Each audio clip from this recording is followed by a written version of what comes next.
my mediocre channel launch. I don't know what I'm doing. I've been wanting to make a fiber arts YouTube channel for forever because I've been doing fiber arts for forever. My great grandma taught me when I was like 2 or 3, and I've been doing it ever since. Sometimes I'll do it for money, and I like just making my loved ones things that they're into, like handmade. So my name is Tara. I am turning 29 soon, and I have 3 kids, and they're 8, 7, and going to be 2 this weekend. And 2 of them, the older 2, are autistic, and this project is going to be crochet, and I'm making it for my autistic 8-year-old daughter. She's always been into Adventure Time. Her safe animal is BMO. He goes with her everywhere. The little stuffy of BMO ever since she was a toddler, and it's adorable. And this past Christmas, I actually crocheted her a Marceline sweater, a sweater that Marceline wears in the show. And it didn't turn out amazing, but she loved it, and I just need more of that satisfaction of my kids receiving a handmade gift of something that they're really into, and they just eat it up, and I love the reaction. I love it. So since 2 of my kids are autistic, I'm actually in behavioral health college, and my end goal is to be a BCBA. So I might my channel might grow, and I might do some behavioral health content. So I'm supposed to graduate my bachelor's in December, and yeah, but back to the main point. Here is the project all nice and blocked out. Thank God for dropping out of art college right out of high school, because I had my oldest.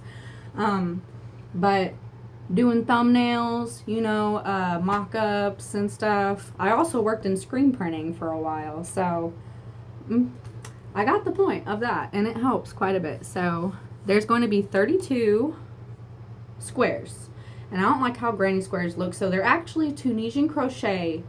They're the knit stitch for Tunisian crochet, which I taught myself how to do for this project, so lots of fun there. And then she's really into Adventure Time, like I said, but also she recently got into Pokemon, so one side will be Pokemon characters that I'm going to do over the knit side with a duplicate stitch. And I've already done 8 of them. I can show you guys. But the back side, I'm going to actually be sewing Adventure Time characters on, mostly with felt, but I'm going to play around and have some fun with it with different textures and stuff, because she loves different textures, and just really make it a fun thing. But what I do is since this is the Tunisian crochet knit stitch, I make a little graph, and I do like 8-bit art on it, and then I use that to do the duplicate stitch. And I found a way to do the duplicate stitch to where I'm not going all the way through the purls on the back of the work, and so it's kind of like a ghost stitch duplicate stitch, because you can't see anything on the back, and I am super proud of myself for that. I'm probably not the first person to do it, but man, I felt like a mad scientist when I figured it out. Something I haven't had to do before this project either is blocking, because Tunisian crochet likes to curl up like this. And I am blocking it, and I'm not blocking it like a normal person. No, I am feral. And I got these pins. I got this random plastic hammer that came with some like put it together yourself furniture we ordered one time, and I saved it. So what I do is I nail them into a cork board, and I kill the fabric by steam ironing it. So I'm getting it wet and I'm applying heat. And that turns into this, and I actually have 31 of the squares done, and I have to block out the last 6, but I wanted to share with you guys the Tunisian crochet knit stitch. So I'm going to do the last purple square on camera and then show you guys how I block them, because I nail them to a cork board and I just full send it. I don't know what I'm doing, but it's working. So like I said, Pokemon on one side, Adventure Time on the other side. I'm not going to start sewing the Adventure Time characters until I'm done with all 32 of the Pokemon, okay? I already know which ones I'm going to do of both shows, but it's doing them. That's going to take forever. It's the middle of the summer right now. I already started this project, and I'm hoping to get it done by Christmas. So this is going to be a process, and this is just one thing I'm doing. I love doing all kinds of stuff.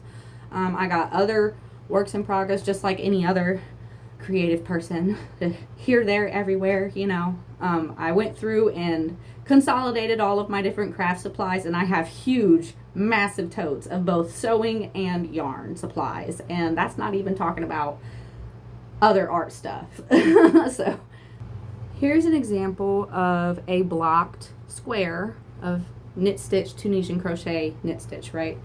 And I'll start showing you the 8 Pokemon characters that I have done with my duplicate, my ghost duplicate stitch. So you can't really see them through the back. And I got better as I continued, because like I said, I taught myself how to Tunisian crochet at all for this project. I've never done that before, just usual normal crochet stitches, and discovered something new and just ran with it. Okay, so this one looks a little bit junky. Here's Pikachu, and then I got better at hiding the ends, and that's when I discovered I don't have to go all the way through the purls of the back of the stitches, so you can't really see it through the back. And then I got better at doing that, because here's Mew, and you can't see it through the back. Eevee looks really messed up. Should have put her pupils going the same direction, but whatever. I got 32 of these to do, so I'm not tripping about it. Can't see it on the back. Charmander, I like how the mouth turned out. It's super cute. Can't see it through the back. Squirtle, this is kind of as well. It kind of looks more like those brown dudes from Mario, but whatever. Can't see it through the back. Snorlax, see a little bit of a line, but I'm not tripping, because I'm going to sew Adventure Time characters on the back. And the goal is to sew the thread through these purls. So anyways, here's Bulbasaur. I think that's probably my favorite, either that or Mew, out of the ones I've done so far. And then this is Jigglypuff, and you can't see it through the back. So like I said, I got one more square to crochet in the first place, and then I have 6 more to block on my janky cork board, and we'll go from there. And I'll show you guys how I duplicate stitch without going through the back, and how I decide to put them all together, because they're not exactly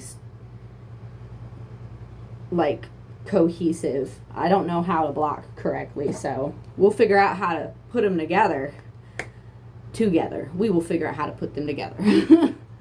But this is a soft launch of just a crappy channel, and we can do fiber arts together, art stuff together. Maybe I'll turn this into like a little bit of home and lifestyle and behavioral health content, but mostly fiber arts. That's what I like to do the most.